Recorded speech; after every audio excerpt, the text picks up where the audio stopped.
يا ربي صل على المختار طه البشير واغفر لنا كل زله وامحنا في النظير يا ربي صل على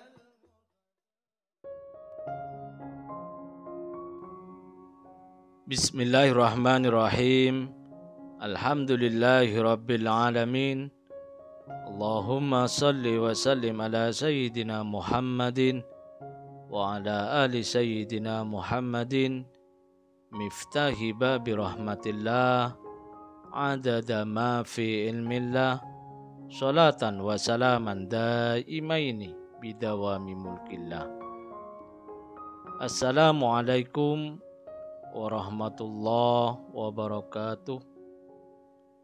Sahabat online yang dirahmati Allah, alhamdulillah kita bisa berjumpa kembali. Mudah-mudahan kita senantiasa diberikan kesehatan, umur panjang fi taatillah, juga senantiasa mendapatkan taufik dan hidayah dari Allah Subhanahu wa taala. Pada pertemuan kita kali ini, mari kita ngaji bareng Habibana Novel bin Muhammad Al-Idrus, yaitu tentang Sirrun Nadhor, soannya Rasulullah Sallallahu Alaihi Wasallam kepada Allah Ta'ala ketika Mi'raj. Ikhwani rahimakumullah. Jadi di alam yang tertinggi, ternyata yang diinformasikan, judulnya diinformasikan tuh yang boleh di-share. Yang boleh di-share itu bab soan, ziarah. Jadi kalau Mi'raj itu diterjemahkan bahasa Indonesianya soan Gusti Allah. Berkunjung bertemu Allah. Nah, orang berkunjung tuh yang dilakukan apa? Nomor satu ngapain kalau berkunjung? Ya uluk salam. Ya uluk salam, mengucapkan salam. Nah, mengucapkan salam ini sumber keberkahan. Sumber keberkahan. Nah, seringkali kita masuk rumah orang, melupakan urusan salam. Padahal salam ini yang dibawa sampai ke Sidratul Muntaha, itu salam itu. Betul ya? Makanya di awal dakwah Nabi Muhammad SAW masuk kota Madinah, Rasulullah nggak ngajarkan yang berat-berat. Ayuhan nas, afsus salam. Hei umat manusia, tebarkan ucapan salam. Sederhana. Assalamualaikum, assalamualaikum, assalamualaikum.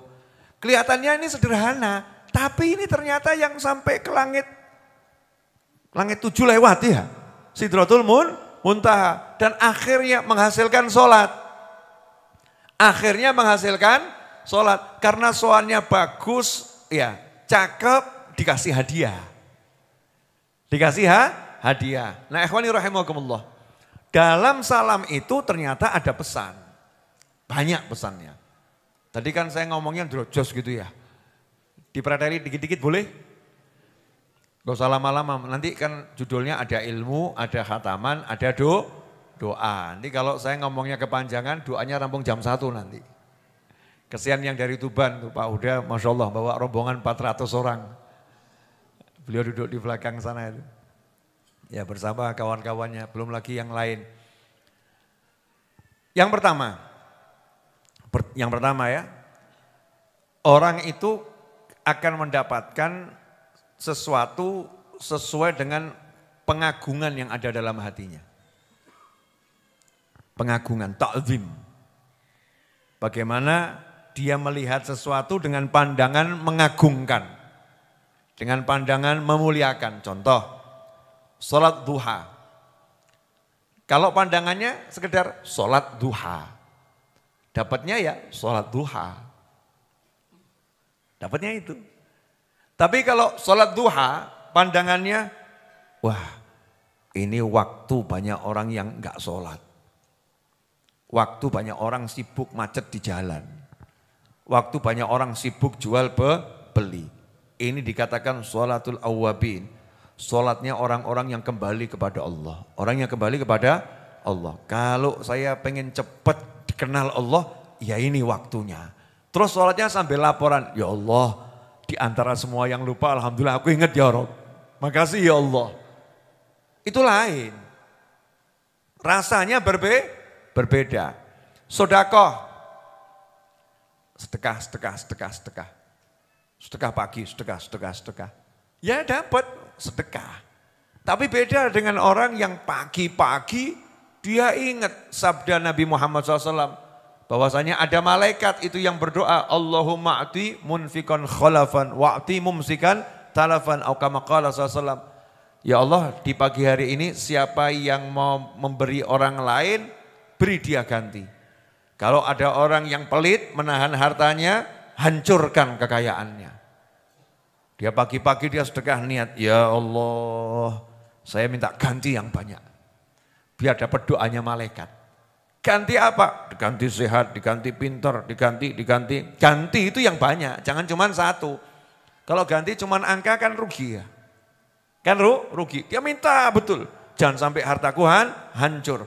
Maka sedekahnya ini walaupun nilainya enggak besar dalam angka, tapi niatnya luar biasa, ta'zim. A'syan fi ta'zim. Kalau kita ketemu seorang ulama, ketemu seorang muslim, ketemu seorang mukmin, kita yakin orang ini insya Allah orang soleh. Orang ini insya Allah orang yang punya kedudukan di sisi Allah Subhanahu wa ta'ala. Allah akan kasih sesuai cara pandang kita. Sampai di sini jelas? Nah, sekarang saya mau ngasih yang lebih lagi, boleh? Tapi ini tolong jangan di-share ya. Walaupun live streaming. Ya, sudah terlanjur di-share ya. Kenapa saya ngomong begini? Karena enggak semua orang bisa paham. Yang enggak paham ya sudah enggak usah paham. Yang paham ya itu rezekinya. Yang paham rezekinya. Saya mau nanya, kalau Ahlussunnah wal Jamaah meyakini Nabi Muhammad SAW melihat Allah Ta'ala, tentunya maha suci Allah dari segala yang kita bayangkan. Artinya bola mata ini melihat Allah Subhanahu wa Ta'ala. Betul? Aswaja begitu. Terus Nabi Muhammad SAW pulang ke bumi, ketemu sahabat. Sahabat lihat ini manusia yang sudah melihat Allah. Jadi pandangan hati sahabat ini satu-satunya manusia yang udah pernah ketemu Tuhan. Belum ada manusia ketemu Tuhan, hanya Nabi Muhammad sallallahu alaihi wasallam. Ini satu-satunya manusia. Hatinya ta'zim, pengagungan, maka muncul sabda Nabi Muhammad SAW. Tuba, surga buat orang yang pernah melihat aku. Kok bisa surga? Iya, barokahnya cahayanya Nabi SAW yang udah melihat Allah itu, kalau nempel ke hati dan tubuh seseorang, menyebabkan orang itu nggak mungkin disentuh api neraka. Itu sahabat. Kelar sahabat, Rasul nambahin ucapannya. Tuba man ro'ani, au ro'a man ro'ani. Tabi'in. Setelah sahabat. Ini orang yang pernah melihat Nabi Muhammad SAW. Orang ini pernah melihat Nabi. Nabi pernah lihat Allah. Beruntung orang ini pernah lihat Nabi. Maka keyakinannya orang tersebut yang berkata, ini sahabat pernah lihat Nabi. Aku beruntung pernah lihat dia. Rasul mengatakan, surga buat orang yang pernah melihat orang yang melihat aku. Sampai diharamkan disentuh api neraka gara-gara mendapatkan barokah dengan yakin tadi, dapat barokah sehingga dia tidak disentuh api neraka. Ditambah lagi sama Nabi Muhammad SAW. Dan juga surga buat orang yang pernah melihat orang yang melihat aku. Yaitu buat tabi'in. Urusannya apa itu? Yang jadi jaminan tadi apa? Melihat. Betul? Nontok, melihat. Tapi melihatnya bukan melihat begini, bukan. Hatinya yakin, hatinya percaya, hatinya ta'zim, hatinya cinta, hatinya paham. Maka dia dapat itu keberkahan yang luar biasa. Oke, sekarang pertanyaannya. Nah, kalau setelah 1400 tahun, kita bisa dapat berkahnya enggak itu? Bisa. Ya, bisa. Kenapa? Karena dalam hadis Nabi SAW bersabda, "Man ra'ani fil manami faqad ra'ani haqqan fa inna syaitana la yatamatsalu bi." Siapa yang melihatku di alam mimpi, dia benar-benar telah melihat aku. Karena setan enggak bisa menyerupai aku. Berarti kalau ada seorang yang mimpi bertemu Nabi Muhammad SAW, dia sedang benar-benar bertemu Nabi Muhammad SAW. Artinya, kalau ada orang pernah mimpi bertemu Nabi Muhammad SAW, orang itu orang yang beruntung. Maka dia insya Allah dapat surga. Kalau kita melihat orang yang pernah mimpi bertemu Nabi Muhammad SAW, berarti kita sedang melihat orang yang pernah melihat Nabi Muhammad SAW. Untung atau enggak untung? Untung. Maaf ya, ini ajarannya Ahlus Sunnah wal Jamaah, Nahdlatul Ulama, Habaib, Kiai, Alawiyin, ya seperti ini. Yang lain enggak sepakat boleh. Ya, yang enggak sepakat boleh. Namanya juga ini ilmu. Ada yang cocok, ada yang enggak cocok. Tapi ya di-share ilmu ini biar siapa tahu ada yang dapat manfaat. Ya, boleh dilanjut? Oke, nanti akan saya jelaskan. Ini pakai bahasa syariat dulu, nanti pakai bahasa cinta lain masalah. Baru nyambung biasanya. Kemudian ada jalur yang lain, lebih tinggi lagi. Bukan mimpi. Rasul bersabda SAW, "Man ra'ani fil manam fasayarani yaqadhatan." Kama qala SAW. Siapa yang pernah melihatku di alam mimpi, fasayarani yaqadhatan, maka dia akan melihatku dalam keadaan jaga. Naik kelas berarti ya. Tadinya dalam keadaan tidur, naik kelas dalam keadaan jaga, artinya enggak perlu tidur, dengan bola matanya bisa melihat Nabi Muhammad SAW. Meskipun sudah 1400 tahun. Ada yang nanya, kok bisa? Jawabannya, Nabi bisa melihat Allah kok. Menembus segala dimensi. Masa Nabi mau menunjukkan diri kepada umatnya kok enggak bisa? Ya pasti bisa, tapi umat yang pilih. Itu bukan hebatnya orang yang melihat, tapi hebatnya Nabi yang mempertontonkan diri. Sampai di sini jelas? Oke, lanjut ya. Tapi ojo ngaku-ngaku. Saya udah di makom lihat Nabi langsung. Langsung saja kasih cap palsu. Kalau ada yang suka ngaku. Langsung kasih cap palsu. Apalagi kalau ada orang yang suka jualan mimpi. Kenapa? Karena syariat. Semua hukumnya syariat. Untuk mimpi itu yang baik hanya dianjurkan untuk diceritakan kepada orang yang terpercaya, bukan untuk dipublikasikan. Betul? Baik itu disebutkan dalam hadis maupun di dalam Al-Quran langsung dicontohkan. Seperti misalnya mimpinya Nabi Yusuf alaihissalam. Ketika Nabi Yusuf mimpi, ceritanya ke siapa? Ke ayahnya. Siapa nama ayahnya? Nabi Yakub alaihissalam. Apa ucapan Nabi Yakub? Jangan ceritakan mimpi ini kepada saudara-saudaramu. Mimpi yang baik loh. Padahal mimpinya bagus. Hanya cerita kepada sang ayah. Makanya kalau ada orang suka ngumbar cerita mimpi-mimpinya, itu menurut ilmu syariat melanggar apa yang diajarkan Nabi Muhammad SAW. Kecuali dia menceritakan sama orang kepercayaannya saja, muridnya saja, 1, 2, 3, lingkarannya saja. Ya, yang di circle-nya kalau bahasa anak muda sekarang ya. Lingkarannya saja. Untuk apa? nambah sayang, nambah cinta, semakin mantap dalam persahabatan, dalam pertemanan. Maka itu tidak jadi masalah. Tapi kemudian kalau di-share, bahkan dibuat episodenya di YouTube, episode mimpi ke-1, episode mimpi ke-2, episode mimpi ke-3. Menurut ilmu syariat ini tidak pas, ya tidak pas. Kemudian kalau mimpinya itu jelek, kalau mimpinya jelek, tidak boleh diceritakan. Gak boleh diceritakan. Lupakan saja. Bye-bye, enggak usah gagas mimpi yang jelek.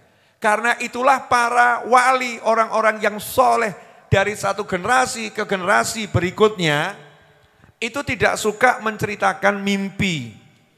Makanya biasanya mimpinya baru diketahui setelah wafatnya, lewat murid-muridnya.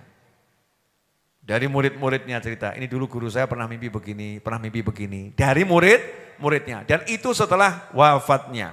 Terutama mimpi-mimpi yang terkait dengan pribadi Nabi Muhammad sallallahu alaihi wasallam. Nah, karena itu kalau kita mau cari siapa ya yang pernah mimpi bertemu Nabi Muhammad SAW, mungkin rodok kangelan. Ulama itu kok dipancing-pancing ya enggak mau ngaku.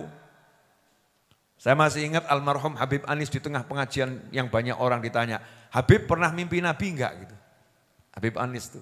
Jawabannya, kalau mimpi Nabi saya belum, kalau remang-remang mungkin sudah. Gak mau ngaku. Kalau mimpi Nabi saya belum, tapi kalau remang-remang mungkin sudah. Coba kalau kita, masa saya belum, ngaco kamu. Kalau kita mungkin begitu ya. Na'udzubillah min dzalik. Orang-orang soleh menyembunyikan itu. Maka ada satu jalur lagi yang lebih mudah. Buat kita dapat barokah pandangan Nabi Muhammad SAW. Nah inilah yang diajarkan para habaib dan para kiai. Namanya jalur melihat wajah. Jalur melihat wajah. Jenengan nanti kalau udah punya handphone yang rodok modern. Kalau handphone yang jadul-jadul belum ada itu. Android atau iPhone yang modern itu ada namanya pengenalan wajah. Jadi dengan modal wajah dikenal handphone, itu handphonenya bisa membukakan diri. PN aku. Silakan mau dibuat telepon, mau dibuat nonton YouTube silakan. Terbuka semua rahasianya. Klik pinnya terbuka kalau wajahnya sudah didaftarkan. Ada yang mampu cuma nyimpen satu wajah. Mungkin ada yang 2 atau 3 dan seterusnya.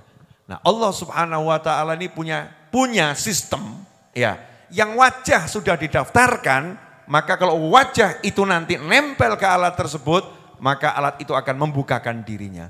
Jadi barzah ini kalau mengenali wajahmu, kamu akan bebas di alam barzah. Paham? Itu saya kasih contoh boleh? Itu ya enggak enak sih, tidak apa ya. Face member, tahu face member? Jadi orang enggak punya kartu member, tapi wajahnya dikenal. Itu kalau datang majelis, enggak usah nyari tempat, diberi tempat. Contohnya Syekh Nabil. Ini face member nih. Enggak usah punya anggota majelis, wajahnya masuk kemanapun orang paham. Tempatnya enggak boleh di belakang, ke depan gitu. Saya, apalagi. Duduk di belakang disuruh pindah gitu ya. Karena face member, wajahnya sudah dikenal. Paham? Jadi mendaftarkan wajah ini penting enggak? Biar dikenal, penting enggak? Itulah yang diajarkan para kiai dan habaib dari satu generasi ke generasi berikutnya. Anaknya, cucunya, keluarganya diajak ngadep Pak Yai. Ditanya ini, kenapa kok ngadep Pak Yai? Pak Yai ini berguru pada Pak Yai itu, Pak Yai itu berguru pada Pak Yai itu, Pak Yai itu berguru pada Pak Yai itu, terus berguru pada Ali bin Abi Thalib. Ali bin Abi Thalib itu kepanggih Kanjeng Nabi Muhammad SAW. Jadi kalau kamu nyawang Pak Yai sama dengan nyawang Kanjeng Nabi Muhammad SAW. Potong kompas gitu ya, del, nyawang Kanjeng Nabi Muhammad SAW. Orang dulu ngajarinya begitu. Ya, orang dulu ngajarinya seperti itu. Ada yang simpel, yang sederhana misalnya. Boleh saya potong kompas sedikit. Jadi wali-wali yang besar seperti Syekh Abdul Qadir Al-Jilani radhiyallahu ta'ala anhu, Al-Habib Ali bin Muhammad bin Husain Al-Habsyi radhiyallahu ta'ala anhu, pengarang Maulid Simtud Durar. Itu kan ada karomah-karomahnya yang diceritakan setelah beliau wafat. Semasa hidupnya disimpan, ketika wafat diceritakan oleh muridnya.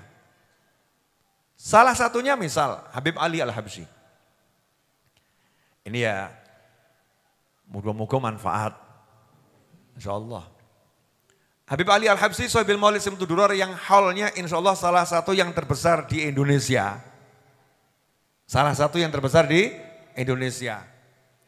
Yang mirip-mirip sama besarnya, unda-undi besarnya, itu haulnya Abah Guru Sekumbul. Yang mirip-mirip. Enak cerita enggak ini? Yakin? Kok tegang semua kenapa wajahnya? Penasaran? Habib Ali Al-Habsyi itu dalam riwayat disebutkan umur 19 tahun kurang lebih ketika ziarah Nabi Muhammad SAW melihat langsung Rasulullah SAW. Dan ini percaya boleh, enggak percaya boleh. Namanya juga bab karomah. Umur 19 tahun. Nah, Habib Ali ini punya anak namanya Abdullah, namanya Muhammad, namanya Ahmad, namanya Alwi, namanya Khadijah. Anak. Keempat anak laki-lakinya semua pernah ke Indonesia. Dan 2 wafat di Indonesia dan wafat di kota Solo. Wes, bejone apa Solo? Oh, sabar, nanti dulu. Gue tunjuk.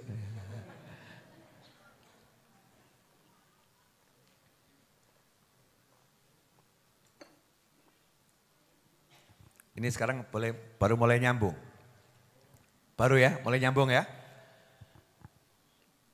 Habib Ali Al-Habsyi punya ayah namanya Habib Muhammad bin Husain. Habib Muhammad bin Husain punya anak namanya Habib Ali. Habib Muhammad bin Husain juga punya anak namanya Habib Husain. Habib Husain ini kakaknya Habib Ali. Hidupnya dulu belajar bareng bersama ayahnya. Habib Husain itu salah satu gurunya Mbah Hashim dan Mbah Yai Khalil Al-Bangkalani.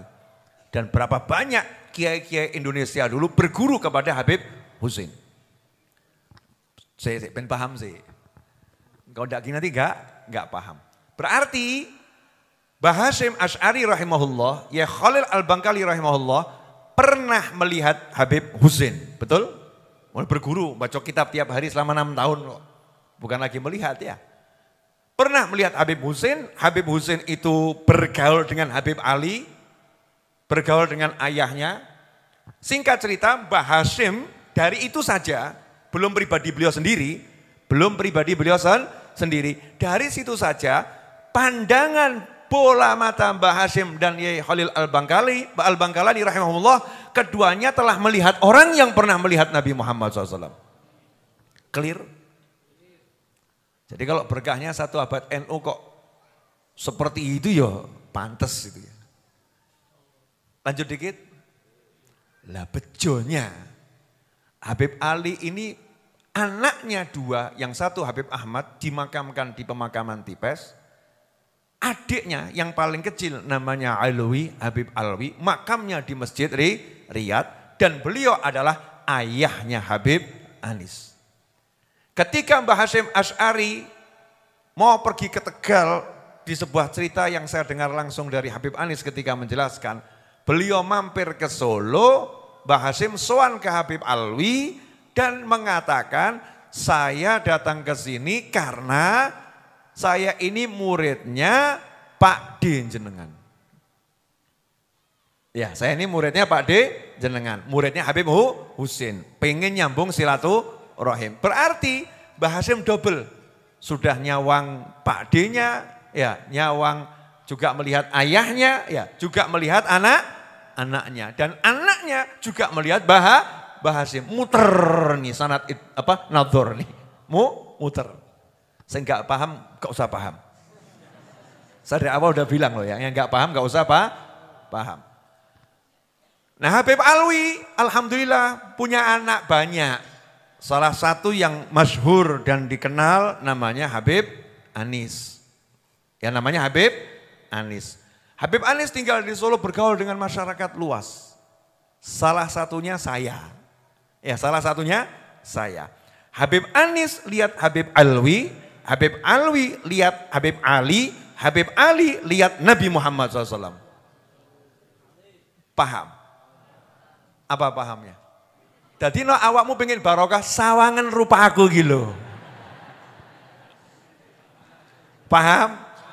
Kamu lihat wajah saya ini, ya insya Allah ada tempelan-tempelan berkah. Karena wajah saya pernah tak tempelkan face recognition, nempel ke wajahnya Habib Anis, nyambung ke ayahnya, nyambung ke kakeknya, potong kompas, nyambung kepada Nabi Muhammad Sallallahu Alaihi Wasallam.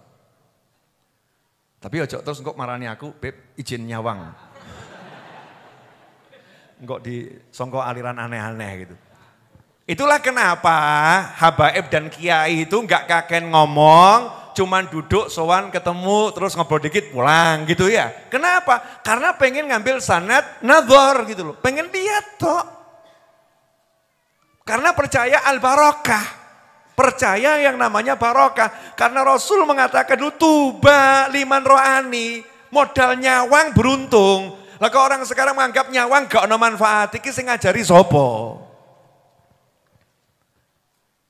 Dulu Rasulullah ngajari sahabat itu beruntung karena melihat aku. Modal melihat saja beruntung dengan iman. Beruntung mengalahkan yang lain. Makanya sampai-sampai siapa hidup sezaman dengan Nabi Muhammad Sallallahu Alaihi Wasallam tapi enggak melihat Nabi SAW tidak masuk kelompok sahabat. Kenapa? Gak sempat nyawang. Wes mulai mikir toh. Betul. Ada yang hidup sezaman dengan Nabi. Namanya Sayyidina Uwais Al-Qarani radhiyallahu ta'ala anhu. Dengan segala kehebatan Sayyidina Uwais Al-Qarani. Dengan segala kemuliaan Sayyidina Uwais Al-Qarani, tapi enggak bisa masuk dalam kelompok sahabat meskipun hidup sezaman dengan Nabi, meskipun berangkat ke Madinah, meskipun sampai rumah Nabi, meskipun bertemu dengan sahabat, tapi enggak sempat lihat langsung Nabi Muhammad sallallahu alaihi wasallam, maka enggak masuk dalam kelompok sahabat. Berarti melihat ini penting atau enggak penting? Penting. Ya, melihat ini penting. Maka diajarkan tuh sama ulama Al-Habib Husain bin Hasan Al-Aidrus, semoga Allah panjangkan umurnya dalam kesehatan, ketaatan, kebahagiaan beserta semua anggota keluarganya. Tinggalnya di Palukunan, Masjid Al-Khair sampingnya Habib Husain. Pernah cerita sama saya, Noval, saya dulu waktu kecil disuruh abah saya kalau malam Jumat ke Masjid Riyadh itu disuruh hanya melihat wajahnya Habib Alwi. Disuruh melihat di antara bola mata kanan dan di kiri, di tengahnya ini ada apa? Suruh nyari di sini, ada apa tuh di pelipisnya sini, ada apa itu? Tiap malam Jumat saya cari, gak ketemu. Saya tanya lagi sama abah saya, ditanya abah saya, udah ketemu belum? Belum, gak ada apa-apa. Oh belum bisa kamu, belum dapat itu. Itu bertahun-tahun. Sampai akhirnya, ya abah saya ngomong, sengaja saya ngomong seperti itu biar pandanganmu enggak lihat yang lain, hanya melihat Habib Alwi. Karena Habib Alwi melihat Habib Ali dan Habib Ali melihat Nabi Muhammad SAW. Paham ya? Orang dulu tuh dia anaknya begitu. Akhirnya ya anaknya jadi Habib Husain Al-Aidrus. Jadi anaknya. Barokah sampai sekarang anak putunya. Kan begitu. Kenapa? Sirrun nadhar. Rahasia melihat. Lah yang model begini sekarang nggak dipraktekkan. Kadang pamer akeh sholat, pamer akeh zikir, pamer akeh sodako, tapi gak tahu ketemu wali. Jadi jalan sendiri. Itu yang gak ketemu Nabi, jadi sahabat gak? Enggak.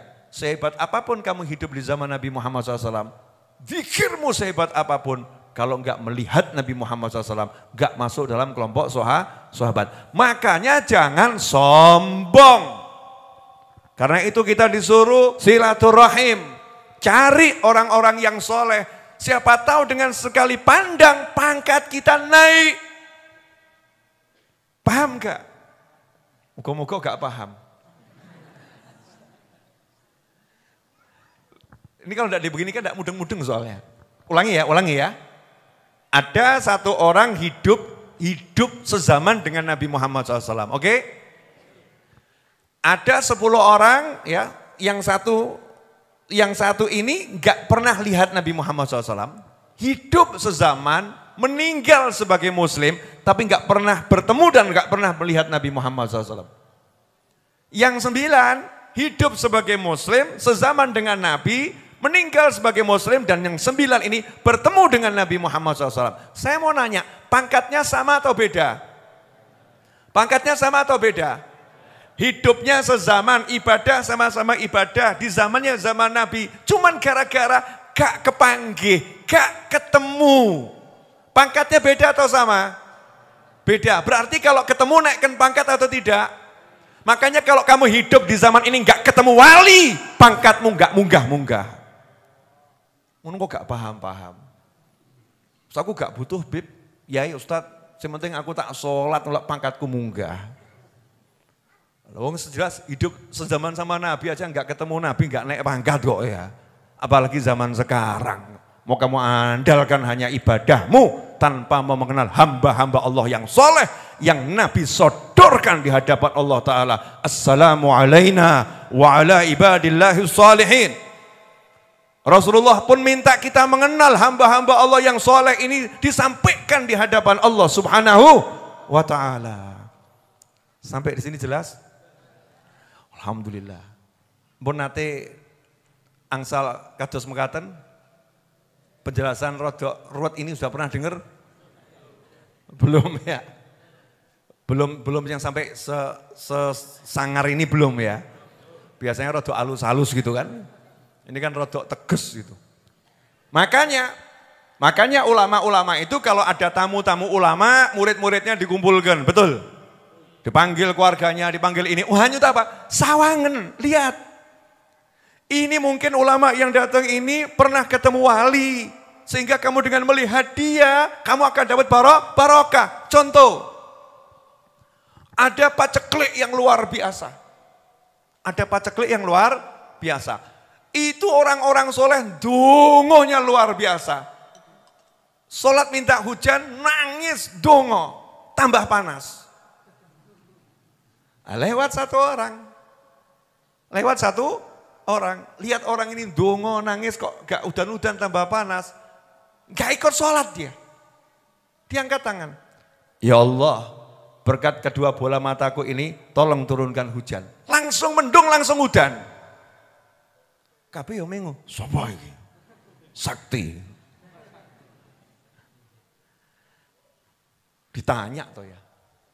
Kamu siapa? Kok pede mendongomu? Berkat dua bola mata ini turunkan hujan. Awake dhewe maca ndonga dzikir macam-macam gak udan-udan kok. Dongamu pendek singkat berkat bola mata loh. Bukan bijalalillah, bi'azamatillah, biqudratillah, bihaulillah. Enggak itu. Ini yang lain doanya dengan asma Allah macam-macam. Hujannya enggak turun-turun. Ini penting disampaikan biar paham cara jalan ke Allah Subhanahu wa Ta'ala. Karena Allah punya hamba-hamba yang soleh, Allah punya nabi, punya rasul, punya wali, yang umat disuruh mengikuti dan disuruh menghormati dan disuruh mengagungkan, bukan jalan sendiri. Lanjut nopo cekap? Alhamdulillah.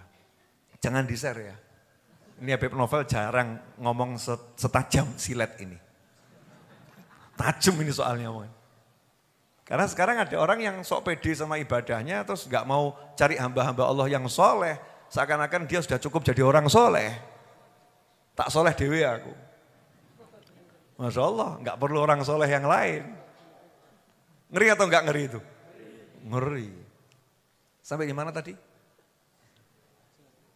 Cerita kumolo. Saya kalau ngomong tuh kadang ngerti mandek berarti gak untuk ngomong meneh gitu. Hah? Hujan tadi ya. Hujan tadi. Yang zikir macam-macam hujannya enggak turun. Lah kok ini gak pakai wirid, gak pakai zikir. Cuman kalimat berkat bola mataku turunkan hujan. Udah. Ya ditanya tuh. Nah kamu siapa? Saya tetangganya Abu Yazid Al-Bustami. Lah mata saya pernah melihat Abu Yazid. Abu Yazid wong soleh. Aku yakin berkat mataku melihat beliau, Allah ridho sama aku. Selesai. Jadi orang ini naik pangkat gara-gara duit tonggo wali, nyawang melihat wali itu dengan penuh cinta dan yakin matanya barokah. Hasilnya pangkatnya naik, mengalahkan semua ahli zikir, ahli sholat yang sedang minta sama Allah Ta'ala. Kabeh gak dirungokno, wong siji iki kabul. Paham? Makanya jok sok. Saya gak perlu ketemu sama kiai. Soan-soan kiai nggak perlu, soan-soan habib nggak perlu, soan-soan ustadz nggak perlu. Yang penting saya jadi alim sendiri, soleh sendiri. Naudzubillah min dzalik. Sampai di sini clear? Saya udah ngomong lama loh ini. Lama. Nanti zikirnya singkat aja ya. Berkat pandangan mata-mata kami, Allah ngono ya. Terus praktek awakmu. Zikirnya singkat habis itu ya, pokil namanya itu. Ya enggak begitu, kita ya tawajuh, doa, zikir iya. Tapi tadi itu kan rodok jadab orangnya ya. Agak anjelneh, tapi nyata Allah tunjukkan hanya untuk Allah pamerkan dulu. Tuh loh, orang yang lihat wali beda dengan kamu yang enggak lihat wali, begitu loh. Tadi yang dalil yang paling jelas yaitu, sahabat itu jadi sahabat gara-gara melihat Nabi. Betul. Yang enggak lihat Nabi, amalannya mengalahkan semua sahabat, enggak mungkin jadi sahabat. Enggak jadi sahabat, sehebat apapun pangkatnya di bawah sahabat. Betul? Berarti yang membuat sahabat ini pangkatnya tinggi, gara-gara sholatnya, gara-gara zikirnya, gara-gara jihadnya, gara-gara sodakohnya, atau gara-gara ketemu Nabi Muhammad SAW. Gara-gara ketemu Nabi Muhammad SAW. Mudeng. Paham enggak? Kan tinggal dicari pembanding toh ya. Jadi kalau ada orang hidup bersama Nabi di zamannya, sholatnya mengalahkan semua sholatnya sahabat, hafalan Al-Qurannya mengalahkan hafalan Quran semua sahabat, jihadnya mengalahkan jihadnya semua sahabat, zikirnya mengalahkan zikirnya semua sahabat, tapi enggak pernah ketemu Nabi Muhammad SAW. Apakah pangkatnya bisa lebih tinggi atau sama dengan sahabat? Gak bisa. Jadi sahabat itu jadi mulia bukan gara-gara sholatnya hebat, puasanya hebat, zikirnya hebat. Bukan. Lakin, nadharuhum ilan Nabi Muhammad SAW. Karena beliau melihat Nabi Muhammad Sallallahu Alaihi Wasallam. Lah itu diambil sampai sekarang. Makanya orang yang melihat orang-orang soleh itu tidak bisa dikalahkan dengan orang-orang yang tidak mau melihat orang soleh. Karena itu tombo ati, ya, ono 5 perkara ya. Wong kang soleh kumpulono, ngaji, zikir, poso, gak tahu kumpul wong soleh, kadang-kadang tambah loro hati ini. Wah aku paling akeh ngaji nih, tambah loro toh ya. Wah aku yang paling top poso nih, tambah loro. Ketemu orang soleh, dijebles-jebles no. Ketemu orang soleh, dibuka itu penyakit-penyakit hatinya, diajari biar lurus. Ketemu orang soleh, langsung paham aku elek. Clear? Apa yang clear? Pandangan mata. Boleh lanjut? Nah, itu tadi makanya ada para ulama, para kiai yang pernah berguru dengan orang-orang soleh, mandang beliau itu luar biasa. Lah khusus untuk dzurriyah, anak cucu Nabi Muhammad SAW, bejo ki gak bisa mbok urus, bejo. Ada orang lahir wajahnya ganteng seperti saya, namanya apa? Bejo. Betul ya? Bisa pesan wajah ganteng seperti saya? Bisa, hasilnya yang nggak bisa. Pesanan bisa. Saya kan alhamdulillah ganteng toh. Apalagi malam hari ini, Masya Allah. Untukku anyar. Gigi saya baru ini. Saya ke dokter gigi di Jogja, di klinik Khalifah itu ya. Itu Masya Allah. Saya minta tolong dikerjakan gigi saya sekali duduk selesai, bisa enggak? Siap, Bib. Ternyata 5,5 jam saudara-saudara. Kenapa? Untukku bobrok gitu ya. 5,5 jam itu saya mangap. Mangap 5,5 jam. Yang saya heran kok dokternya kuat itu ya. Dokternya luar biasa. Masya Allah, subhanallah. 20 gigi ditambal. 3 dicabut akarnya. 1 ditambal PSA apa pokoknya. Selesai dalam 5,5 jam. Saiki aku wani mesem. Gak ketokan welek gitu ya. Lah mau pesan wajah begini kan susah. Kenapa? Itu namanya karunia Allah. Ada yang dikasih wajah kulitnya putih, ada yang dikasih wajah kulitnya hitam, ada yang sawo matang, ada yang badannya keker, ada yang kurus, ada yang sempurna, ada yang kurang sempurna. Itu namanya fadlullah, karunianya Allah. Ono sing lahir sugih, ono gak? Ono. Lahir sugih. Ada lagi yang lahir ya urung sugih. Kan begitu. Kalau urusannya bejo bisa ditiru enggak? Enggak bisa. Nah ada yang memang bejo, beruntung dikasih Allah nasab nyambung pada Nabi Muhammad SAW. Sabar ini bukan untuk berbangga-bangga ya, saya mau kasih ilmu ya, mau kasih ilmu. Saya tunjukkan bejonya Indonesia. Bejonya Indonesia. Di Indonesia ini banyak orang yang secara otentik nasabnya nyambung pada Nabi Muhammad SAW. Julukannya di Indonesia Habib. Kalau di tempat lain mungkin Sayyid kan gitu. Tapi gak semua orang yang disebut Habib ternyata jenenge Habib. Ternyata bukan Habib gitu ya. Nasabnya setelah dicek nyambung pada Nabi Muhammad SAW. Sehingga kalau contohnya saya tidak mau ngambil contoh orang lain. Karena kalau saya jelas asli, yang lain wallahu a'lam. Saya ada suratnya dan lain sebagainya. Yang lain ya tanya dulu asli atau palsu. Karena banyak yang berkeliaran palsu-palsu, hati-hati. Ya KW-KW itu banyak itu. Palsu-palsu enggak jelas ngaku-ngaku Habib ternyata bukan Habib. Naudzubillah min dzalik. Habib yang asli itu punya sanad nasabnya ada. Saya alhamdulillah lahir, lihat ayah saya, lihat ibu saya. Betul? Walaupun saya bayi kan nyawang, nyawang. Sampai saya besar, saya lihat ayah ibu saya. Pertanyaannya, ayah ibu saya lihat orang tuanya enggak? Lihat orang tuanya, betul?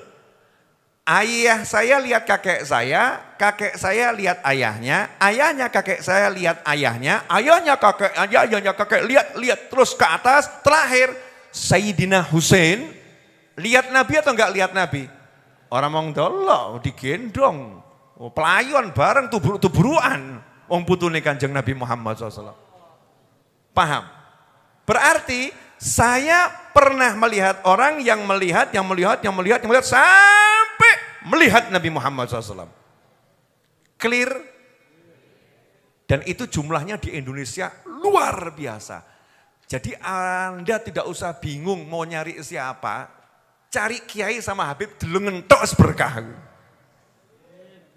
Asal melihatnya dengan cinta loh ya. Melihatnya dengan cinta. Jangan kamu cari aibnya Pak Yai. Jangan cari aibnya Habib. Nanti enggak dapat berkah. Tugas kita cari barokah. Pokoknya saya enggak tahu urusannya apa. Ini wajah yang sanadnya nyambung ke Nabi Muhammad SAW. Baik itu Habib, baik kiai, baik ulama. Lihat itu. Dan di Indonesia jumlahnya unlimited. Wah kehebol. Coba kamu ke Jepang. Sorry bro.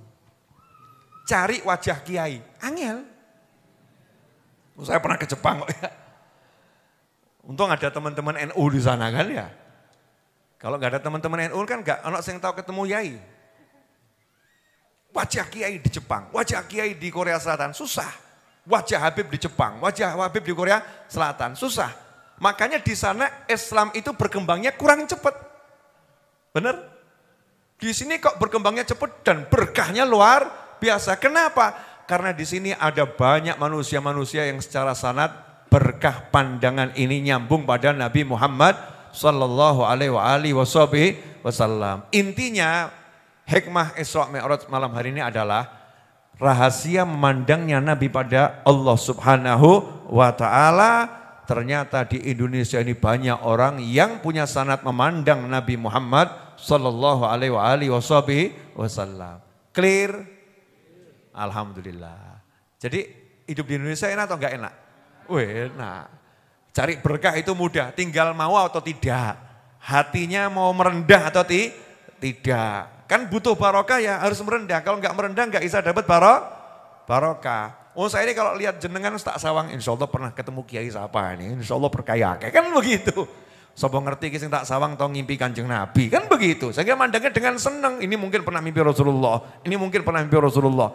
Kalau pernah kan yang bejo saya Pak, saya tuh kalau menghargai wajah orang lain. Lah bagaimana ketika muslim yang satu dengan muslim yang ketemu dengan husnudzon semacam itu. Ini kelihatannya mungkin pernah mimpi Rasulullah. Atau pernah lihat orang yang pernah mimpi Rasulullah. Atau pernah ketemu kiai yang pernah ketemu ulama yang pernah mimpi Rasulullah SAW. Tak sawangi, mesem, bleng, barokah. Berarti kulaan berkah di Indonesia gampang. Clear?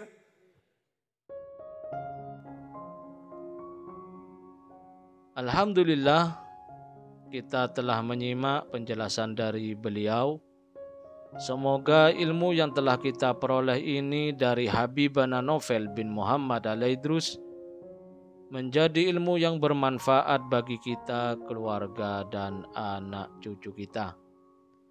Habibana Novel bin Muhammad Al-Idrus menjelaskan bahwa dalam rangkaian mi'rajnya Nabi Muhammad SAW, yang paling agung adalah sowan kepada Allah Ta'ala, yaitu bertemunya Nabi Muhammad SAW dengan Allah Ta'ala.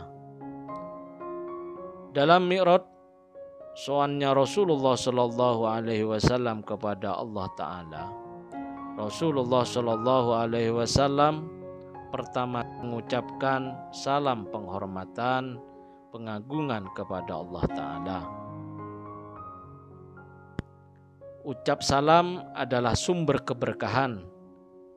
Namun sering kita masuk rumah orang lain lupa untuk mengucapkan salam. Padahal Rasulullah SAW di awal dakwah beliau sudah mengajarkan kita untuk menebarkan salam. Dan ternyata dalam salam itu banyak pesan. Di antaranya orang itu akan mendapatkan sesuatu tergantung pengagungan dalam hatinya, tergantung takzimnya. Menurut Ahlus Sunnah wal Jamaah, dalam Isra Mi'raj Rasulullah SAW melihat Allah Ta'ala. Setelah Rasulullah SAW kembali ke bumi, para sahabat beliau sangat iman, mengagungkan, takzim dan yakin atas apa yang telah terjadi kepada Rasulullah SAW, yaitu bertemu dan melihat Allah Ta'ala. Dengan barokah Rasulullah SAW yang telah melihat Allah Ta'ala, Rasulullah SAW bersabda, beruntung kalian, masuk surga kalian telah melihat aku, melihat dengan penuh keyakinan, hati yang penuh takzim, diucapkan kepada para sahabat beliau. Kemudian Rasulullah SAW juga bersabda, dan juga beruntung orang-orang yang melihat orang yang telah melihat aku. Karena barokahnya Nabi Muhammad SAW yang telah melihat Allah Ta'ala, jika nempel ke hati seseorang, maka menyebabkan orang tersebut tidak akan mungkin disentuh api neraka. Nah, apakah kita bisa mendapatkan keberkahan tersebut? Keberkahan pandangan Rasulullah Shallallahu Alaihi Wasallam? Jawabannya bisa. Karena Rasulullah Shallallahu Alaihi Wasallam bersabda, "Man ro'ani fil manam, faqad ro'ani. Fa inna syaiton la yatamassalu bi." Barang siapa melihatku dalam mimpi, maka dia benar-benar telah melihatku. Sesungguhnya setan tidak mendapat menjelma sepertiku. Yang artinya, orang yang bermimpi bertemu dengan Nabi Muhammad SAW berarti dia orang yang beruntung. Kalau kita pernah bertemu dengan orang yang pernah bermimpi dengan Rasulullah SAW, maka kita adalah orang yang beruntung karena orang tersebut telah melihat orang yang telah bertemu dengan Rasulullah SAW. Dan di zaman ini sulit kita ketahui apakah orang tersebut pernah bermimpi Rasulullah SAW atau belum. Karena kebanyakan ulama di zaman sekarang menyembunyikan hal tersebut dan hanya orang-orang tertentu yang mengetahuinya. Namun ada cara mudah agar kita mendapatkan keberkahan pandangan Rasulullah SAW tersebut, yaitu dengan cara melihat wajah para habib dan para kiai atau ulama. Mereka jika ditarik ke atas sanad keilmuannya, guru-gurunya akan sampai kepada Rasulullah SAW. Dan pasti guru-guru habaib dan kiai ini pernah melihat Rasulullah SAW.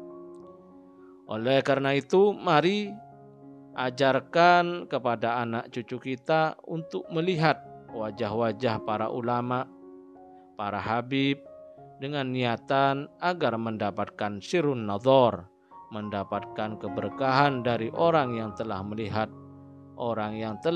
melihat Rasulullah SAW. Oleh karena itu, jangan sombongkan zikirmu, jangan sombongkan amalmu. Mari ajak anak cucu kita silaturahim kepada orang yang soleh. Siapa tahu dengan sekali pandang pangkat kita naik dan mendapatkan keberkahan dalam hidup. Dan perlu kita ketahui, sehebat apapun ibadahnya, orang yang hidup di masa Rasulullah SAW namun tidak pernah bertemu dan melihat Rasulullah SAW, maka orang tersebut tidak masuk golongan sahabat Rasulullah SAW. Dan di zaman ini, jika kita ingin naik pangkat, naik derajatnya, jangan sombongkan amal, jangan sombongkan zikir, tapi kumpullah bersama orang-orang soleh. Semoga kita bisa memahami dan senantiasa mengamalkan dari apa yang telah Habibana Novel bin Muhammad Alaidrus sampaikan, dan semoga segala hajat baik kita, saudara seiman kita segera dikabulkan, segera diwujudkan oleh Allah Ta'ala, dan segala masalah yang menimpa kita, saudara seiman kita, segera diangkat, segera dihilangkan oleh Allah Ta'ala, diganti dengan hidup yang berkah, penuh dengan ketaatan, kebahagiaan, dan ketenangan. Amin ya rabbal alamin. Wallahu a'lam bishawab. Semoga barokah dan manfaat. Assalamualaikum warahmatullahi wabarakatuh.